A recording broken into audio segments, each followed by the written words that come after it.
Everyone and good morning from Dharamshala again. আমি এখন দাঁড়িয়ে আছি আমাদের রুমের ব্যালকনিতে। তো এখান থেকে ভিউটা তোমাদের দেখানোর কথা ছিল, আর আজকে লাস্ট দিন। আমরা এখন বেরিয়ে যাব ধর্মশালা থেকে, তো ভিউটা দেখিয়ে দিয়েই যাব। রুমটাও একটু দেখিয়ে দিচ্ছি, চলো। আচ্ছা, আমাদের রুমের ব্যালকনি, আর ব্যালকনি থেকে ভিউটা একবার দেখে নাও। পুরো দিকটাই কিন্তু ভিউ, নিচেও আছে অন্য হোটেল বাড়িঘর, আর এটা হচ্ছে আমাদের ব্যালকনি থেকে ভিউ। দেখে নাও পুরো দিকে, এদিকেও যাওয়া যায় আই থিঙ্ক। হ্যাঁ, এখানেই শেষ আমাদের ব্যালকনিটা। আর ব্যালকনি থেকে রুমটা দেখিয়ে দিচ্ছি। এটা হচ্ছে আমাদের রুম, এটা হোটেল পাইন ভিউ রুম। এটা আমাদের যে রুমটা ছিল 101 আমাদের রুম নাম্বার।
আমরা বেরিয়ে গেছি ধর্মশালা থেকে। আমরা যাচ্ছি এখন ডালহৌসির দিকে।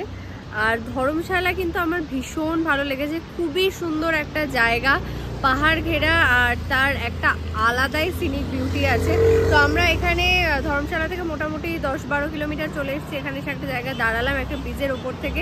নিচে হালকা মানে খুবই কম জল, এখানে নদীতে সেই একটা নদীর মতো বয়ে যাচ্ছে। আর এখান থেকে ধর্মশালার যে পাহাড়টা এত সুন্দর লাগছে, সেই জন্য এই জায়গাটা দাঁড়ালাম। একটু তোমাদেরকেও দেখিয়ে দিচ্ছি, আর আমি একটু দেখে চোখটা জুড়াই।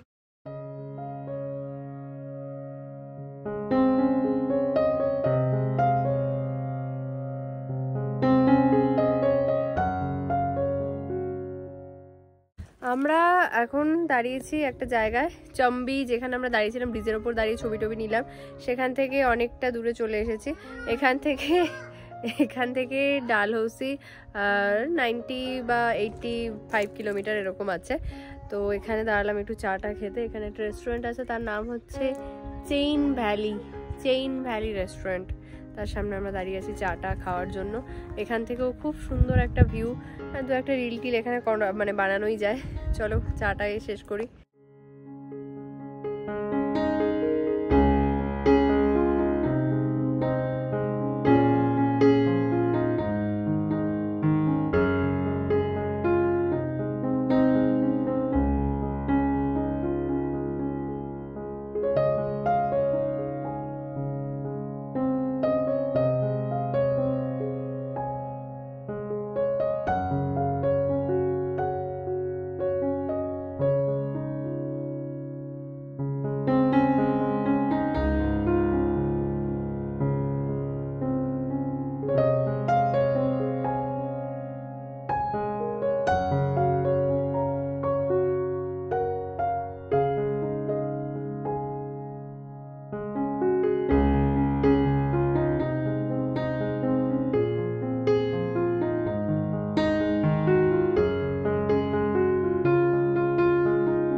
থেকে যাওয়ার সময় চাম্বাতেই অলমোস্ট দাঁড়িয়েছি লাঞ্চ করতে। তো লাঞ্চে আজকে আমরা সাউথ ইন্ডিয়ানই খাচ্ছি। আমি নিয়েছি উপমা, সাথে চা, মার হচ্ছে উত্তপম, আর দিদি নিয়েছে একটা অনিয়ন উত্তপম।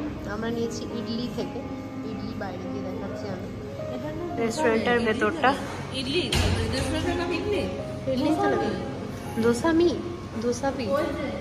ধোসাবি, ওকে ধোসাবি হচ্ছে রেস্টুরেন্টের নাম। আমি ভাবলাম ইডলি।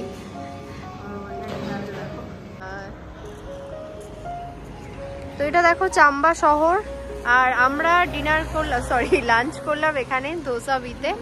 আর পাশেই ছিল অর্গানিক চাম্বা, সেখান থেকে একটা দুটো অয়েলও নিয়েছি। দেখা যাক সেটা কীরকম কাজ দেয়, তারপর তোমাদের জানাবো। আর এটা হচ্ছে আমাদের সুন্দর চাম্বা। আমরা এখন বেরিয়ে যাচ্ছি চাম্বা থেকে। তো আজকে কিন্তু আমাদের প্ল্যানে চাম্বা ছিল না, ইটিনারিতে আমাদের প্ল্যান ছিল সোজা ধরমশালা থেকে ডালহৌসি যাওয়ার। চাম্বা রাস্তায় মানে এই উপর দিয়ে আমরা গেছিলাম, সেই জন্য আমরা ইনক্লুড করেছি। আর টেম্পলগুলো ঘুরলাম, তোমাদেরকেও দেখিয়ে দিলাম। বেরিয়ে যাচ্ছি চম্বা থেকে। নিচে ওটা চম্বার রাভি নদী, রাভি রিভার। আর এখান থেকে এই শৃঙ্গটা যা দেখা যাচ্ছে কি বলবো, দারুণ লাগছে। আমরা যখন যে রাস্তা দিয়ে আমরা এলাম, ওপর থেকে আরও একদম বিস্তীর্ণ দেখা যাচ্ছিলো, যেরকম ধর্মশালায়। মানে এইখানে যে মাঝখানটায় দেখেছো সবুজ পাহাড়টা ঢেকে গেছে, আবার এই পাশে দেখা যাচ্ছে ওপরে কিন্তু পুরোটা ছিল। জানি না অতটা ওইখান দিয়ে আমরা আবার যাবো কিনা, সেই জন্য এখানে দাঁড়িয়ে একটু ভিডিও করে নিলাম, ছবিও তুলে নিলাম।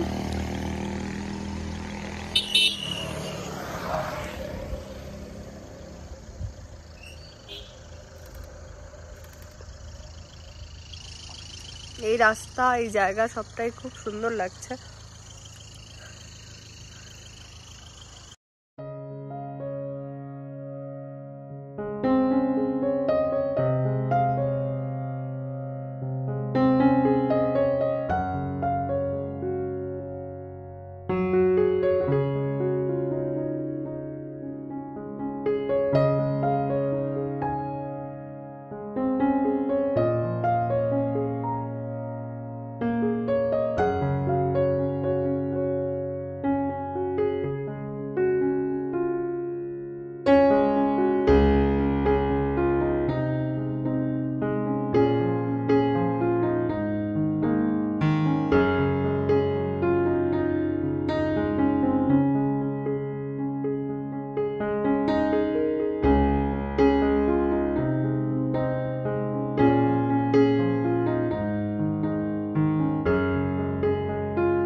পৌঁছে গেছি আমরা ডালহৌসিতে।